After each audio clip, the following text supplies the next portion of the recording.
Hello everybody, going to do a Facebook Live here. There's going to be Q&A at the end. I'm going to give a little bit of a presentation on world events as of this week, other issues, and then I'm going to open the live up absolutely to Q&A for everybody. Any question you have, I have lots of messages. I even have my Facebook. It's been a long week at work. I finished my work week. It's all good.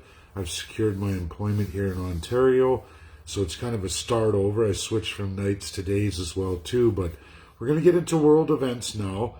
And then following that, if you have any questions relating to anything, I'm going to entertain Q&A as this goes on. It should be a pretty good day actually, because it is the weekend. It's Saturday. We'll see who all joins in. But I'm going to start with Russia. Specifically Russia, a lot of Russian news this week. Breaking news actually as of yesterday. Russia signed on with Pakistan. They're doing an 1,100 kilometer gas link pipeline from Russia to Pakistan to ensure that they have natural gas from the vast regions of Russia, 85 of them. They're going to transport through and down into a hub out to Pakistan. So it's a major deal, and why I talk about it is Canada. Canada, massive resources. We all know of the Great Lakes in Ontario, Quebec, and somewhat Manitoba regional divide there, but the Great Lakes, a massive, massive area of water. Well, under Alberta and other regions, some of which you can look at Saskatchewan, you can look at Northwest Territories, and some of British Columbia. But the reality is, it's like a Great Lake of natural gas in Canada. Out west, Alberta predominantly holds that, down south. And what's interesting is we're talking about an 1,100 kilometer pipeline. That's just for Pakistan. Never mind that Germany is going to sign on and absolutely get Nord Stream done too. There's a whole bunch of crude pipelines as well too in the works. They're going to go through, regardless of all the narratives that Canadians are hearing from the corrupt politicians. What's interesting is these governments have regional constitutions. Those regions are all on board with this idea. They allow the regional trade and transport. They don't restrict that. But yet somehow in Canada, this is taboo. This is taboo to the fact that it's better to ship down to the United States and then buy back up, which that's getting cut off too. And we keep going into these narratives. Why Russia's important to everybody? I'm not ignorant to the fact that Vladimir Putin runs a single party system. What nobody ever focuses on is the fact that all 85 regions and the other quantity of countries attached to the former Soviet Union, which is the Russia Federation, all have regional and actually country constitutions, which 2/3 of the rights, just like Canada, just like the United States, are promised to those regions. For the states, it's the states. They're sub-regions of that UN state. Russia, sub-regions, then they're actually left as regions. They all have constitutions. They protect their rights. They all have militaries. You can go in the states. Each state, all 50 states, have their own militaries too. It's people can say, oh, that's not great. Look how Russia and USA are in this world. But you know what? It protects them from the federalism. It's a check and balance, okay? And it also enshrines 2/3 of the people's rights. Whether the federal system isn't something you like in Russia, I personally don't. But I have to look at Canada, where we're entirely federalist with absolute autocratic provinces and territories, meaning we have zero constitution, zero rules of governance, and the federal system we have is very, very autocratic to begin with. Very few, if any, real rules of governance. The rule is a crown power for those distinguished divine the grace of God, whatever you want to call it. You put your divinity in your federal politicians. That's the Constitution that also rolls over into the provinces. Now, this isn't the same for Russia or the United States, regardless of a two-party system versus a one-party system versus Canada, multi-party system. But you, the people, are left with limited to no rights. And, there's the greatest world experts will tell you, just because you have the most codified rights and freedoms never means, mostly ever in this world, that you're actually free people. And this is absolutely 100% true for Canada. So, Arctic. Canada, Canadians, if you roll the earth, you roll it down, you're going to find that there's only 3 countries major to the Arctic Ocean membership. You can look, a vast majority of it is absolutely Russia. Other vast majority staring directly across from Russia is Canada. We're looking at that frozen ocean there. It's its own ocean. Just like there's East Atlantic, West Pacific, Arctic right on top of us is an ocean, a major territory, hardly explored at all. Russia's done the most out of any nation. Now, USA bought Alaska many, many years ago. That tail end of the Arctic, they're definitely an Arctic Ocean member. There is no doubt about it. Now, you can look at the entrances around that Arctic Ocean that open up every seasonal as that cap that covers the Arctic shrinks and expands and closes off. Dangerous, treacherous territory. We share Inuit right across with all those 3 countries. And there's others. There's others that are attached to the Arctic, but they're outside of, because they're mixing with the other oceans. And both sides, you can look at that.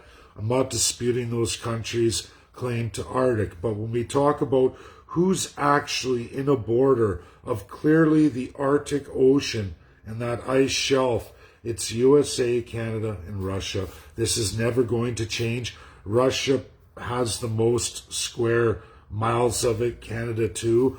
Those 2 nations share most of the Arctic together, with USA, Canada, and USA both about equal to Russia, okay? But Russia has that other side of it. It's around. If we flew, we're closer to Russia than many other nations in the world when you fly by the crow. When you put a spot, you make a radius, you're going to hit Alaska, you're going to go overlap right into Russia. So, it's how you want to tilt the world. And when you put in real size of things, Canada's massive at the north. They minimize it in maps, but that's not really how it really truly is physically in real dimension. So I went to the last Arctic Oceans Conference live. It was about 3 years ago now. I was the only one in any political field besides, of course, the Green Party. USA was there, France was there, Russia was there.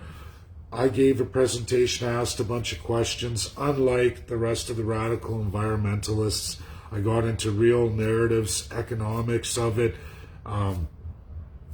working together as countries. And you know what? I got invited to dinner that day, and of course I accepted as a new kind of guy. Yes, Norway was there, and so Canadians know. Do you know we only get around in the Arctic via Norway? We don't have our own vessels whatsoever. We rely on Norway, a country tremendously smaller than us, but they're the ones who navigate that for us. They're the ones who deliver our scientists to the one little science base we have. Now, Russia has completely utilized the Arctic. They've done more than anybody. Even USA with just Alaska through their federally has done more than Canada ever has. We don't have hardly anything by any kind of infrastructure whatsoever for the Arctic Ocean, which we're a clear member. We're a majority of the region. Russia's not disputing that. I can guarantee you all that. I never ever heard that, saw that. China, France, they're not Arctic Ocean members. It's not right for them to speak. There's 22 nations that want to get involved with the Arctic, but they're not traditional Arctic Ocean members, okay? Whether we like it or not, Russia's always going to be our Arctic Ocean player, and so is USA. That's a fact, Canada. And we have to look at that, regardless of what politicians say. We have to work with Russia and we have to work with USA. We have to. They're a UNSC member. There's two of them there. Russia, USA. Inuit overlaps those three countries. Inuit peoples are shared in those three countries. Absolutely. You can get into Greenland. Not so much Iceland, but Greenland, you can get into that too. They are an Arctic Ocean member, but they're just on that entry into it. But like I said, vast territory there, vast region. Depending on where the world's going to go, we don't know. Experts will tell you they know everything. They don't. The world's a mighty, mighty thing that's in a mighty solar system, in a mighty universe, and we really don't know all the science. If things melt off, they'll melt off. As routes open up, people navigate them. Canada hasn't even navigated that.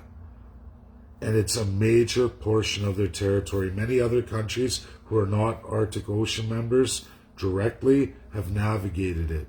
It's sick, it's sad, it's pathetic. We have to work with Russia, we have to work with USA.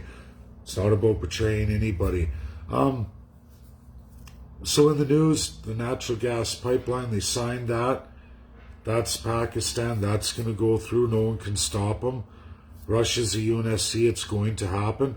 Canada, why don't we go from Alberta all the way to the Atlantic provinces? Why are they still on oil? Why are we stopped at Quebec and Ontario? Why?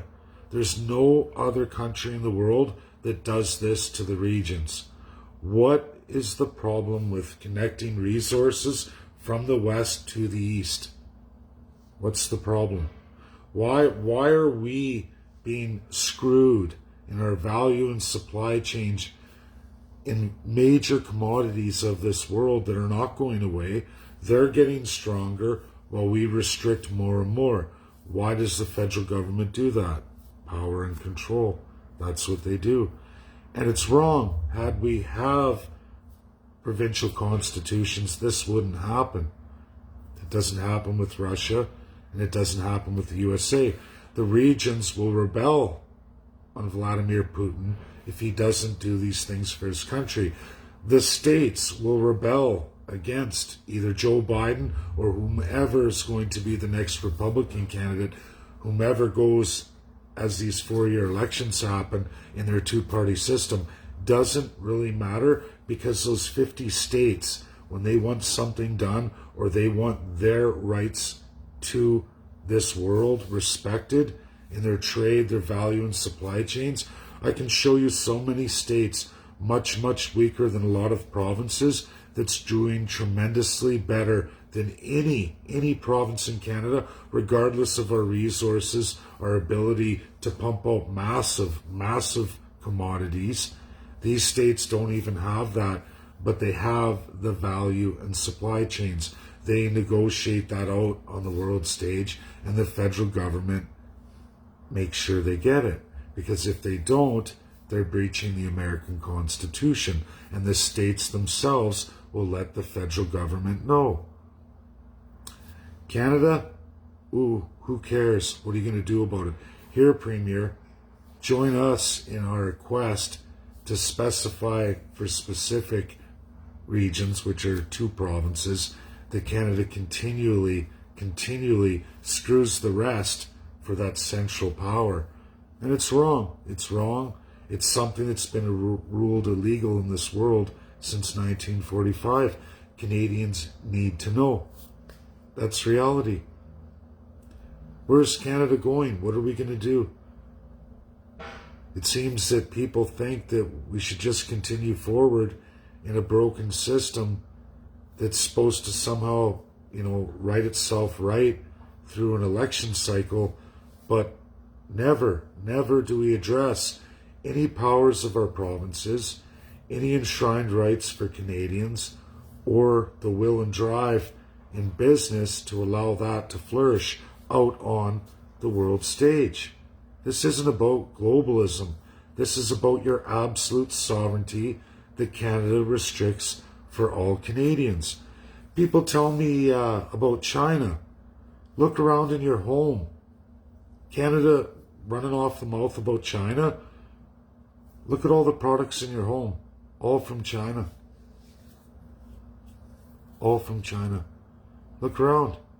I don't see Canada shutting that down. I don't see the massive ships and containers coming in west and east from Leo Young. They just keep coming in.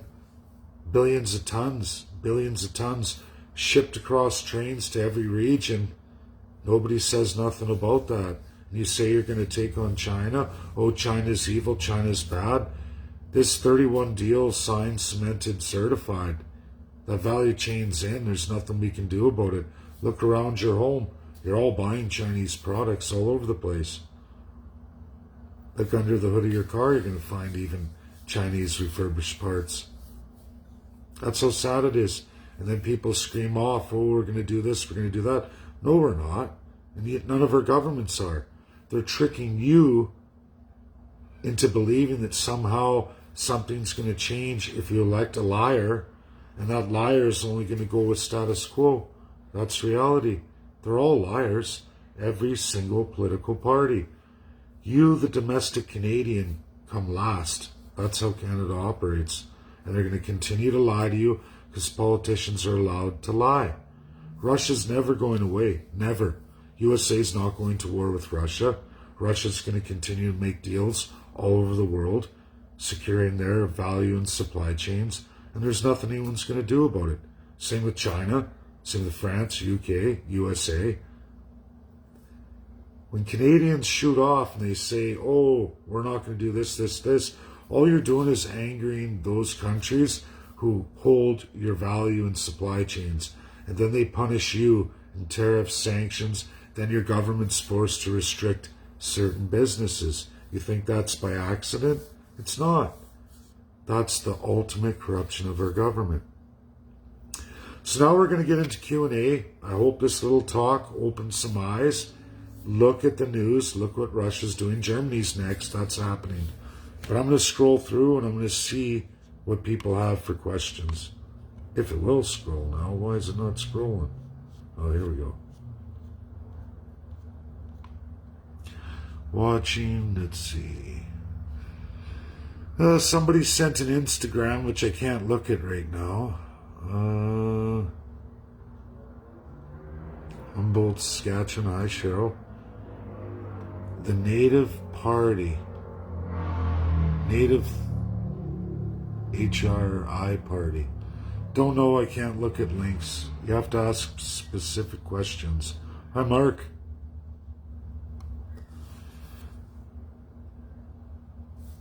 I would say, Mark, Mark says, I bet you Inuits have been treated better in Russia than Canada treats them. I would agree with that. Absolutely, especially Treaty 8. Look at the water situation.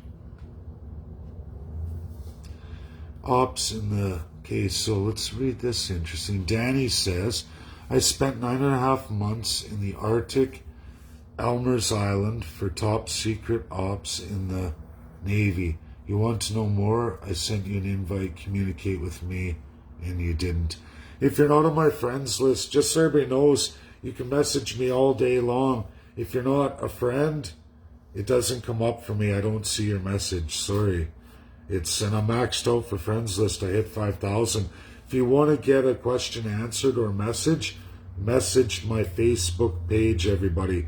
You can keep saying somehow I don't answer you, but the reality is you have to message my Facebook page.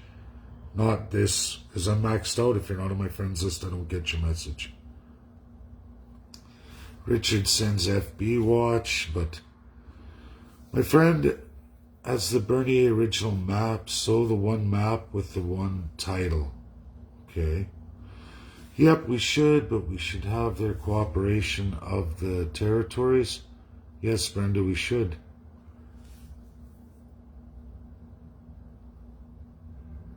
Yeah, Kimberly says Canada seems to be off the radar, not like anyone ever mentions Canada when talking about world issues. No, it's true, Kimberly. What's even worse, when I go on UNSC events, I'm the only Canadian there unless I invite you, my followers, when I get an invite. And the other thing is Canada seldom represents itself. They usually give it to Australia or New Zealand or somebody else. It's very pathetic. Very pathetic. Not only are we not respected in the UN, we don't even represent ourselves. We don't have really any voice at all. We're a joke. We are a founding member of the UN. We also helped develop the UNSC. We were original ally. And for 80 years, we always served a term on the UNSC Security Council. Harper got us kicked off. We can't return. Trudeau got us the lowest vote ever. And the reality is the world thinks Canada is crap. We're one of the worst countries in the world. That's the truth. Even the allies, most of them hate us now. We don't pay our way. We don't pay our way in NATO. We don't pay our way in peacekeeping and world responsibilities we committed to. We're in the hole. We don't even meet our minimum standard, which isn't tremendous money, everybody. What is tremendous money is paying off foreign UN states that are also rogue and paying them off inside their countries, which they call foreign aid, but it's not what's legally required of us. Isn't that the kicker? What's legally required of us? Harper and Trudeau defunded, meaning the Conservatives and the Liberals continually defund what we're legally obligated to in the UN, and then they go and they fund things that are not required of us in the UN, which the Allies said, why are you funding that? Like, anyone can give anyone money, but it's not our obligation in the UN. And sometimes we even fund things, they say, don't fund this, Canada funds it. Or Canada stands up for countries that are in the wrong with the UNSC, and then Canada shoots their mouth off. Almost like the politicians are purposely destroying us on the world stage, purposely ruining Canadians worldwide.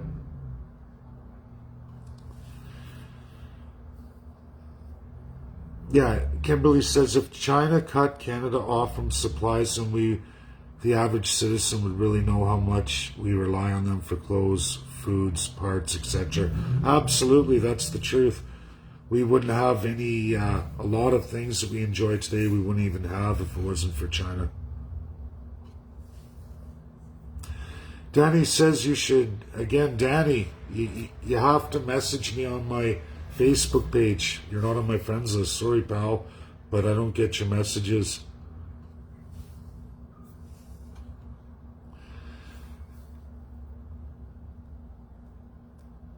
CJ Fast says, do you agree with Danny Force that Canada hasn't been a country since 1901? CJ, the problem with David Force, Doug Force, he has many aliases, is he keeps trying to go with a narrative that isn't legal in the world. The world doesn't recognize anything he says because it's hogwash. I get what he's trying to do, but the way he's going about it is a fraud. It's an absolute fraud. Canada most definitely does have a constitution. The issue is it's a shitty constitution. Do we operate as a country? Not a legal one in this world, that's true. But it's up to you, the people.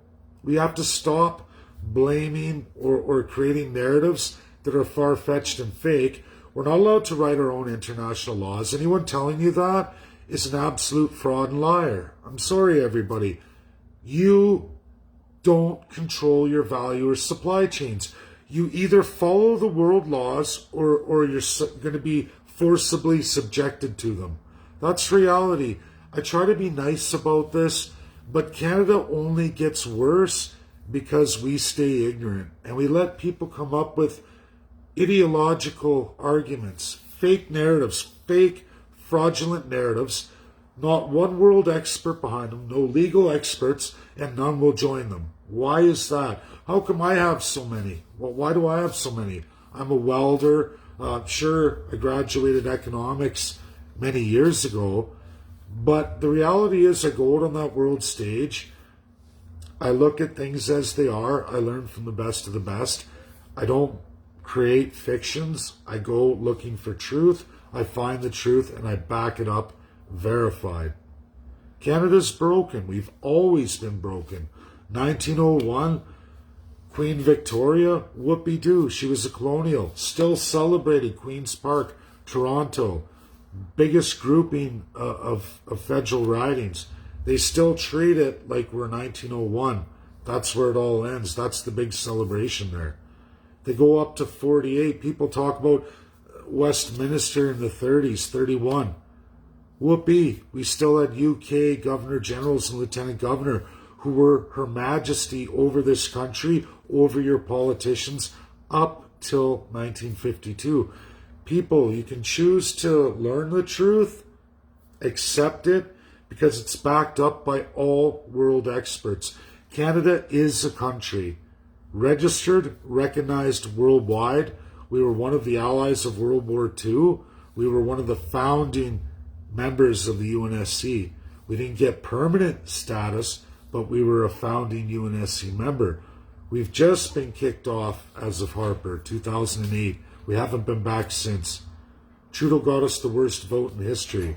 What does that tell you about the Conservative Liberals? Not that NDP, Green, Maverick, Bloc, the rest goes on and on, aren't all corrupted by absolutely the Crown, or if not, will be within a majority federal government. They will all get corrupted, as they get corrupted in every province, because they have full control of Lieutenant Governor and Governor General through the only Her Majesty, whomever you elect Prime Minister. Liberals know of this the most because they've been elected the most. Conservatives know of this the most because they've been elected second most. Nobody else has sat in the Crown position of Prime Minister. It's only been Liberals and Conservatives. But every party's corrupted. Provincially, they've all had the Crown at some point. They've all controlled it. They know exactly what it's all about. And they keep that all from you. 1952, officially King George removed UK absolutely from all Crown positions in Canada. That was the last year. It's verifiable, it's provable. I've published much on it. Nobody can dispute it. Before 1952, UK had all our Crown positions besides Premier. Premier was subject to UK's Governor General in Canada. Subject all premiers to Lieutenant Governor of the UK. Now Canada has those positions entirely by our only Her Majesty, whomever we've elected Prime Minister. They control Governor General and all Lieutenant Governors because they appoint them since 1952. Liberals and Conservatives have full autocratic authority over your courts, King's Courts. That's Supreme Court of Canada and superior courts across every province and territory. They have full authority to step in any time they want.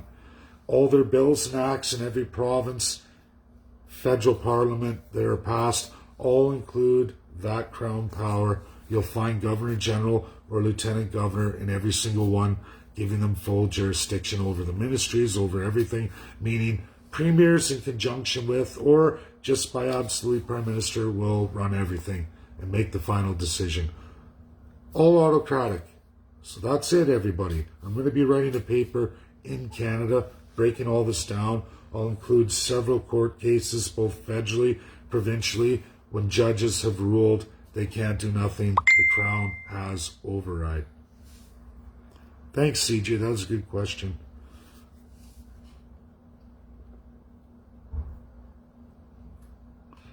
Okay. I meant, do you think territories give their consent? Brenda, it doesn't matter if a territory or provinces gives consent or not. Federal government can override through Governor General and Lieutenant Governors. That's it. There's nothing a Premier can do. If the Premier doesn't win Lieutenant Governor and Governor General, they're done. And we see that Alberta's a prime example. Doesn't matter what's promised to you constitutionally, the Crown override will take it all away. And Jason Kenney doesn't want to get taken away, so he goes with the Crown. He's a federalist. There's lots of them. He's not the only one. He's just one of the worst. And then Greg says, what do you think about the 215 native kids found in mass grave? Well, I know there's mass graves in BC. I'd have to look at that because some people publish different truths and some people don't. But if they were talking residential schools and graves from that era, yeah. But if we're talking like recently, I don't know about that. Sorry, guys, but I don't see a valid thing that's recent on that.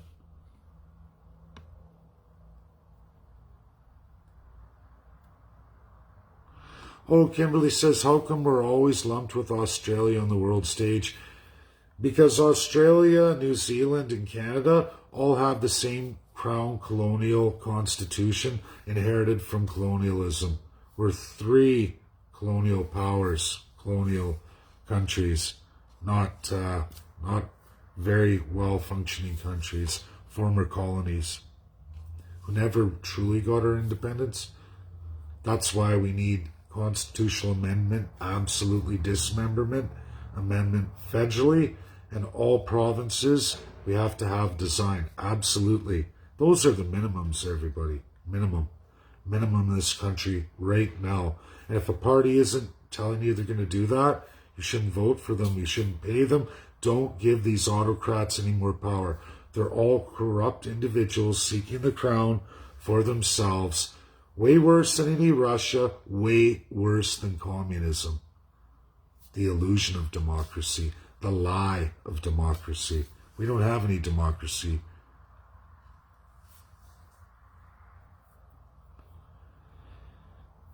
Oh, Gary Dirk says, with the debt we carry, will Canada ever get back to its former status in the world stage? Can this be fixed? One day, yes it can, Gary. Yes it can. Only 1/5 of this country is in the hands of you, the people, and the First Peoples across the board in Canada. The least amount for actual First Nations treaty or those who remove from that or are unceded, as I call it. But the real First Peoples have absolutely the less, and so do what they call the boat people, because there's the canoe and the boat people. That's how they like it. All of us, the immigrated Canadians, old stock Canadians, politicians call them, we have absolutely the least amount, and those First People. 4/5 of Canada, everybody, 4/5 waits for us. All we have to do is settle the claims, and that awaits for the First People and Canadians. And there's a rollout coming for that. It will be in our platform, and absolutely at that point, every Canadian and First Nations person will be worth a tremendous more.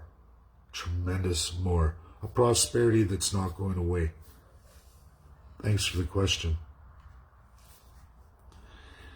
It's the myth is Canada fraud. That's true. That is fraud. Then why does the international laws let Canada get away with all the crimes against humanity? Cheryl, thanks for the question. I'm going to say it again, everybody. There is only one court in this world, one binding court that can grab your politicians. That's the ICC, International Criminal Court. You have to build a case and take it there as Canadian citizens, UN members. You, the people, have to do it. I'm working on one right now. First Canadian ever. International Court of Justice. Voluntary against your country. Ontario Human Rights Commission. Done by your government. No binding effect there. You can't beat the Crown. We can go on and on. All the tribunals, all these lawyers all over the world, we're going to go to the EU. Canada's not in the EU. There is only one highest court in this world that we can take our politicians to. International Criminal Court, the only one. Binding if the 5 vote. And I've already done that. I've already went to them first, and I'm working on the case right now. Right now. The first case. If I do well with it, and that goes, and I get that done, next is First Nations. I will take the First Nations entirely to the real court, the real one. That's what I'm doing here. I'm going with Pastor Coates. I'm looking right now at adding James Coates and Arthur Pulaski. the issue of what Canada did on freedom of religion. I'm trying to articulate in actual legal speak the allegation that will trigger prosecution. I've got a tremendous education from the ICC. It's real. And I go backwards, unlike the ignorant countries around the world and groups and other, like it's in Canada, lots of groups, but I went to the 5 first. I rolled out my case, my evidence to the 5 in a preliminary to let them know, hey, this is what I want to do. I'm Canadian and I'm a UN dues paying member. This is where I want to go against Canadian politicians on these issues. Now I'm at the ICC level, which I've already had audience with them. I had a great education with former justices and the former president of the ICC and some prosecutors. Got a wealth of knowledge. I'm working through it right now. I would love a lawyer to help me, but I don't trust Crown Lawyers of Canada. I have friends, but it's just I don't know if they're willing to risk their bar. Canada can pull their bar because of the oath they swear to, again, the Crown. So I'm just a citizen, a UN citizen, who has the power to do this. I had to win the 5, which I hope I do. They know about it. Now I go to the ICC. I just have to trigger the prosecutor. They have to read it and say, yeah, this is a crime. That's all I have to do. That's where I'm at right now. After years of evidence, collecting evidence, which are exhibits, the case is there. I'm working through the allegation to trigger prosecution. That's what I'm trying to do. Ray says, you're very insightful, Dave. Glad I found you. Thanks, Ray. I appreciate that.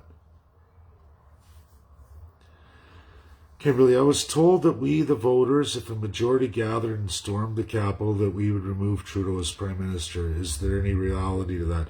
No, you'll end up in jail. The military, police, prosecutors, judges will all go against you, the entire system, as they're all sworn to the Crown. It's illegal to do that in Canada, many other countries. If you do it, it's treason, I guess. That's the only form of a treason we would get in Canada by way of that Crown. And they will arrest you. Worse possibly. Canada, people have been shot over civil rights. The police have been ordered to shoot in Canada's past. I'm working through that right now.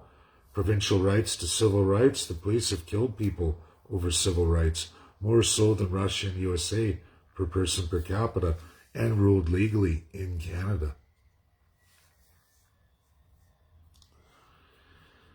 Okay, so this is important. Taylor Murray, why are you seeking help from the very institution who wants to destroy our way of life, the United Nations, UN, the Great Reset, aka the NWO? Taylor Murray and everybody else. You don't know what you're talking about in the UN. You are going with Canada's narrative, the trick, the absolute trick to all of you. You've been frauded. You've been placed in a propaganda that absolutely sends you in the wrong direction. The UN, you're talking about NWO, non-binding agreements. There is one organ, the smallest, weakest organ of the UN. They have 6 organs, 6. The weakest one is the General Assembly. The General Assembly has the right to present any idea, agreement, agenda, anything they want, whether you like it or not. It's called democracy in this world. Any nation can come forward with the biggest radicalist socialist idea, and the whole UN votes for it. Here's the thing, Taylor. There are 5 countries at the number 1 organ of the UN, the number 1 organ. And remember, number 6 organ, the lowest on the totem pole, is the General Assembly. All the countries of the world are the lowest. Highest, UNSC, 5 countries. They look at your agenda agreement that all the nations of the world voted for. Let's say all 196 vote for it. Yeah, we voted for it. But one of those 5 says, no way. It goes in the garbage can, bud. Guess who takes it out of the garbage can and passes it on to you, all the citizens. Well, Canada does. Guess who's the leading country in NWO? Well, that would be Canada. There's others. There's others. But when you start to look at those countries, you find out colonial autocrats like Canada, they're leading on NWO. Rogue regimes, dictators, despots, lowest countries in the world, awful places to live. There's your NWO. Your politicians are stuffing money from these dictators all over the world in their back pocket and selling you short. The UNSC votes no, it becomes non-binding, means it's in the UN garbage can. Most of them end up in the garbage can. 99 point some percent end up in the garbage can. Canada fishes most of those out, implements them against all of you for their buddies, their foreign influencers, multinationals, despots, dictators. That's your politicians, bud. Not the UN. The UNSC says, no, don't do it. Canada says, screw you, we're going to do it anyway. We have sovereignty over, we have complete power and control over our people. There's nothing you can do about it. There's no Canadian smart enough to go on that stage and challenge Canada with the five in the highest court in the world to change it. No politician in Canada has ever come forward to give you, the people, the power. They run in full autocratic crown power. Everyone you elect, doesn't matter which party. They get elected, I make all the rules, I make all new bills. 2 or 3 items, they campaign for you, they talk, you're all happy about it. Meanwhile, they pass 185 during their 4-year reign of terror, federally, provincially, territorially. And they steal everything you got. Everything. Little by little, they're chipping away at your children, your grandchildren, your great-grandchildren, you, your family. They're taking from you every election. They laugh. They laugh that, boy, these Canadians, they're some easy, aren't they? They allow us because we're institutionalized. We don't even have a soul. We don't have a constitution of soul, not in the provinces, not in the territories, and a very limited federal constitution. We have one. It may be illegal in this world, but we have one, and it's fully autocratic, meaning you're not there. Your politicians are there, not you. You're a third-class nobody. You're not even listed. Same with the First Nations. You're not even listed. The Charter is a promise. Monarchies have been doing this for 900 years. The king says, oh, here's all your rights and freedoms. Everybody's happy, except for the king gets to decide how those rights and freedoms are administered, meaning you don't have any at all. And the king can pull it back anytime they want. They don't need any justification. They don't need any vote. They don't need any say. They just use a provincial leader, one or all of them or whatever. Doesn't matter. That's crown corrupted colonialism. It's what led to World War II, guys. World War I. War of Colonials. Okay, Vaughan Lambert. An interesting case of censorship involving the elites using government to suppress free speech through trusted Twitter partnership. Seems India has the same thing going on in the world. Yeah, I would agree. Shiva, I wouldn't trust him. He lied about his case. He's a liar about his case. I don't trust Shiva at all. I think FB is messing with your feed. It's obviously don't like the wisdom you're sharing. I don't know. I'm in Toronto. It's crappy 4G here. They have a way weaker system infrastructure than out west. I can hear anything now. Not sure.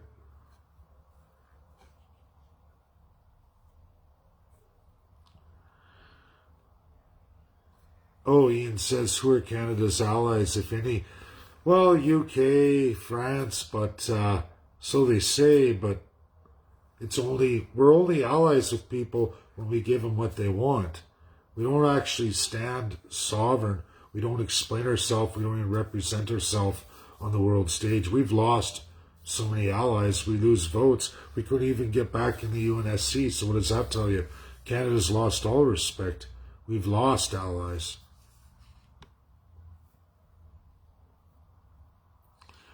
Dean and Bobby Norman say they're joining the party soon. That's great.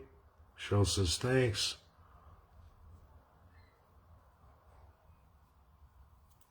Yeah, Mark's right. Nobody has taken a case to the ICC in Canadian history. I'll be the first. That's the plan. So then, follow up, then why does the international laws let Canada get away with it? It's all about sovereignty. Whatever sovereignty you choose. They don't wipe our bums. They don't come to force their will on you. That's another lie. The blue helmets aren't coming. They only come if you bring your human rights complaint to the ICC or the Binding Five, and they step in, but they come there to save you. And if you don't believe me, look at the countries they've gone in where they shoot women and children in the streets just for a religion they practiced, or they're an ethnic group that the new regime once executed. Imagine that. Imagine if they said anyone we have registered voting for Conservative will be executed. Imagine Liberals pull that.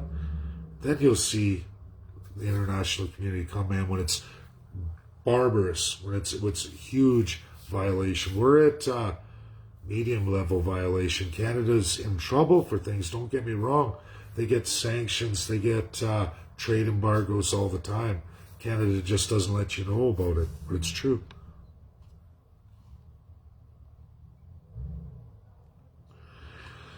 Yeah, CJ, it's just, I don't know about no Canadian lawyer is. It's just, I don't know if a Canadian lawyer tries to do that work, the government by rights can remove their bar.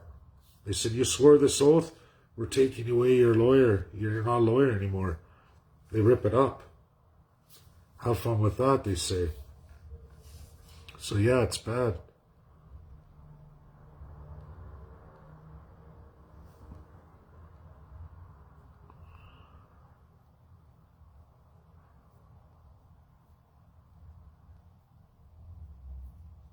Sorry, just a lot of you guys saying, right on, we love you.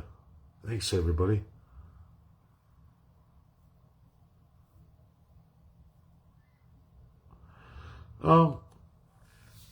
Rachel says, well, USA's against UNDRIP.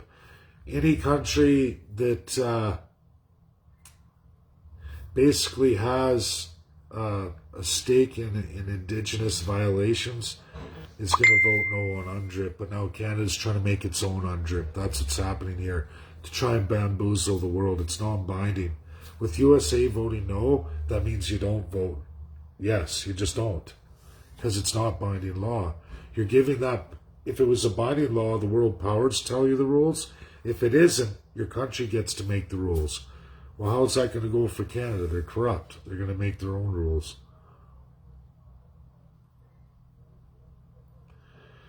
Yeah, agreed, Rachel. UNDRIP is part of NWO Canada, you betcha. Yeah, thanks, Dean. Tell Bob to reach out to Elliot McDavid. Roman Dildilo, I don't know. Oh, that girl? She's a fraud, Sherry. She's a fraud, I can tell you that right now.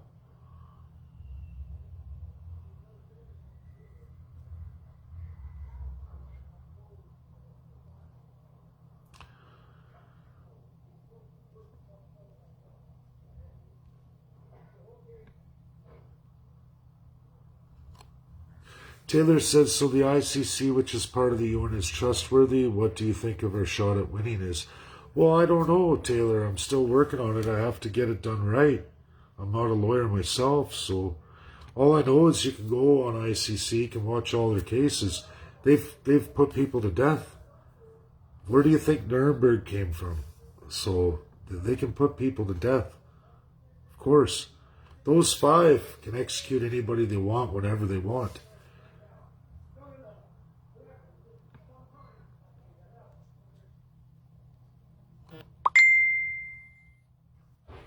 Roxanne says, where do I send completed forms of those who joined the party, Dave, when we met in Mir? Dennis Chenard, Dennis Woodrich, Elliot McDavid. There's actually a lot of people. Twyla, Mitchell, There's lots of Albertans. Lots of Albertans. I'm working on Ontario right now. But yeah, reach out to them.